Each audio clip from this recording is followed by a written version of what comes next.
Okay, so this one is going to be addressing the Wall Street occupiers. Now, I'm generally in support of this movement. I wish I could be there. I do. Right now, I'm at school. I'm taking Calculus 2. It's extremely difficult. I'm not enjoying myself whatsoever because it is so hard.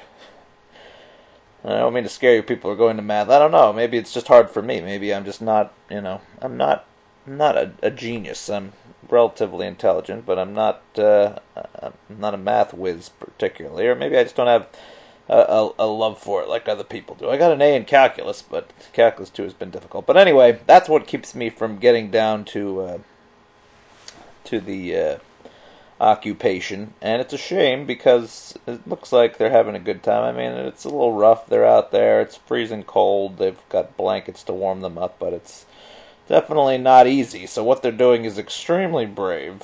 They're getting arrested, which doesn't look good for their record, and it's hard to tell people who are potential employers that you got arrested for such a revolutionary cause, because a lot of employers don't like that.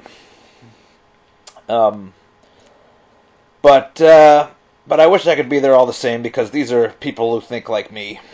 Um, I'm a little. I wish that they would focus on one goal at a time. I think that's one thing to their detriment. I don't know if they expect. I don't know if they could possibly expect. I mean, it's not going to be like Egypt. I don't think we can take over the government with a group of people that are there. Necessarily, but then again, I mean, you never know what the outcome of this is going to be. Certainly, they keep getting people, and like I said, I'd love to be there. Maybe if things don't work out in math and I drop the class, I will go over there. But it's going to get very cold in New York and over the next couple of months, especially November, December. I can't possibly see how they're going to be able to keep a reasonable sized force there, unless, of course, they manage to create enough numbers to actually take over a building, which could work. But basically, there's I guess the real question is, what do they want? And there's a lot of things that they want. The first thing, if you ask me, if I was there, what I'd be pulling for. I know there's a lot of different people pulling for a lot of different things, but I'd be pulling for reversing the Citizens United decision, which gives corporations personhood. That is totally silly, totally ridiculous. Apparently, there's been suggestions that we could add an amendment that would strike that from being the case, and I would certainly like to see that. So if I were there, that's what I would do. I would be organizing for that specific goal. Unfortunately, they're sort of they're trying to change the whole system, and maybe they're right. I mean, maybe capitalism. Certainly, Karl Marx did sort of predict what we're sort of seeing, which is sort of a monopoly state where you have much fewer corporations than we used to in control of a lot of things. I don't know. I mean, there are new small businesses and small businesses around. I don't know how well they can compete with the larger corporations these days. A lot of them get bought out. I don't know. I guess not exactly how Marx predicted it, but you never know. This might be the same general idea. It's hard for me to say because I don't know enough about what percentage of our economy is small business and what percentage of our economy is big business. But I think what we are seeing is everyday people being cut out more and more from the ability to earn a livable wage. And a smaller and smaller percentage of people who are enjoying their consolidated wealth. And you'd think that the part of Marxist theory which says that eventually there'll be so many people, eventually the policemen, the military men, all the people that the rich pay to protect themselves will no longer really side with them because they will be having their own difficulties. And certainly, Marx also predicted that they would eventually go bankrupt. And if you look at the nation's biggest banks, that's exactly what's going on. I mean, they there's a lot of lies going on right now. These banks are leveraged to multiple times their value, sometimes up to like 50 times their value or something like that. Now, this is a seriously big issue. They're right now they're running on profits, on short-term profits, and that's the numbers you hear. You hear that, oh yeah, their profits. Oh, this last quarter they did well or whatever. But the overall reality of the matter is that that they're heavily indebted to each other, I suppose. It's a very confusing thing. I'm not even, I don't quite understand how it's possible that all these banks owe each other, multiple times the value of their assets and somehow still manage to remain in business. It's kind of inconceivable.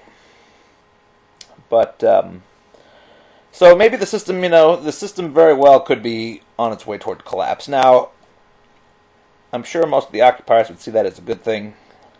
I see it potentially as something that maybe could be good if we were in a different world situation. If capitalism is indeed collapsing, then I worry that that could mean that also collapsing with it is the support system for the 7 billion people on this planet. Now, maybe I'm buying into the fear. Maybe that's baloney. Try to be clean here.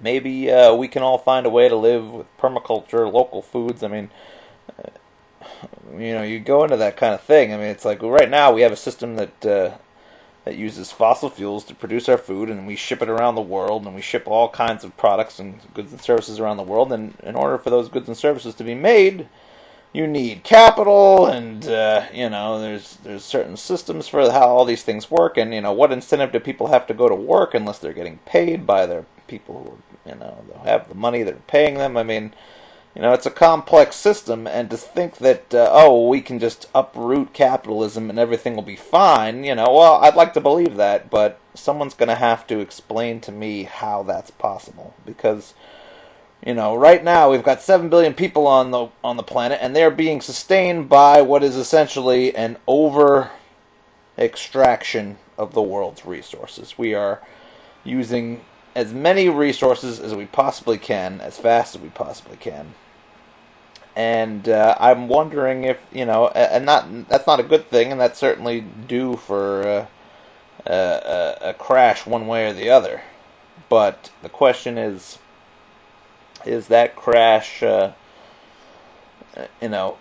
much longer would we have with the current system before that crash happened? Or maybe will they find ways to innovate our way out of the mess we're in right now? They're going to have to innovate a lot of things. They're going to have to innovate a way to remove the bad debt that all these major financial institutions have.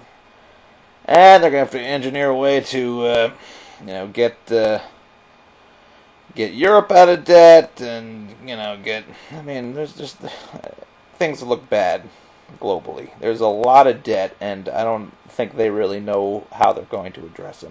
And on top of that, you have the resource extraction business, which, the only way I could see being fixed is if we were able to make a trek to other planets and extract their resources. But, there's certainly longer for that. That is longer to come to a head, I would think, than the other way, because, anyway, basically what I'm saying is that I would like to, I support them, but I really wonder how this is going to work.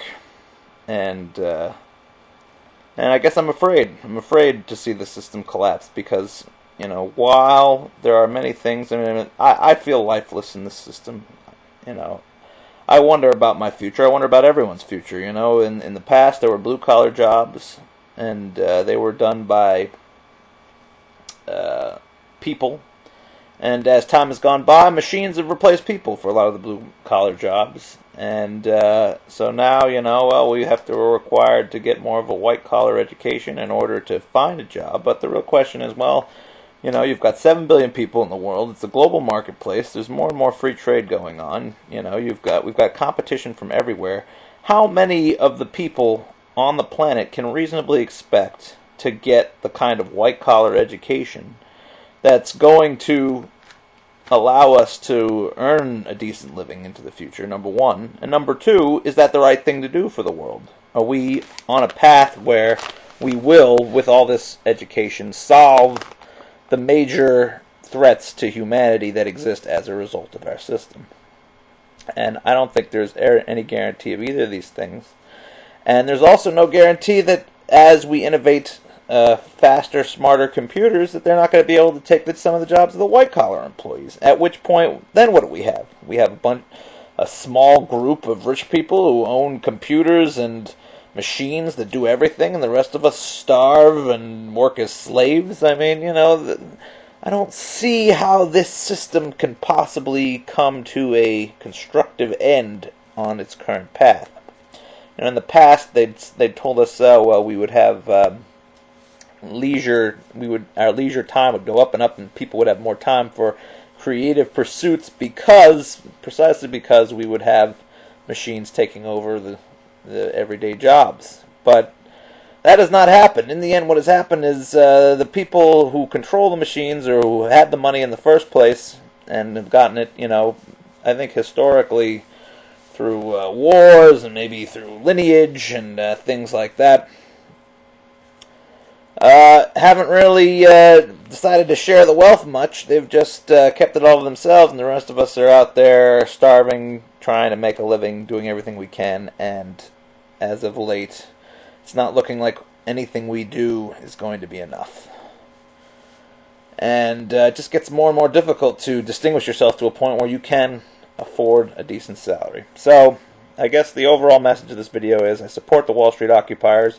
I'm scared for the future, but at the same time, I would like to hear some more theories as to how we're going to continue to sustain 7 billion people when it seems as if it requires an over-extraction of resources to do that. Maybe some of the occupiers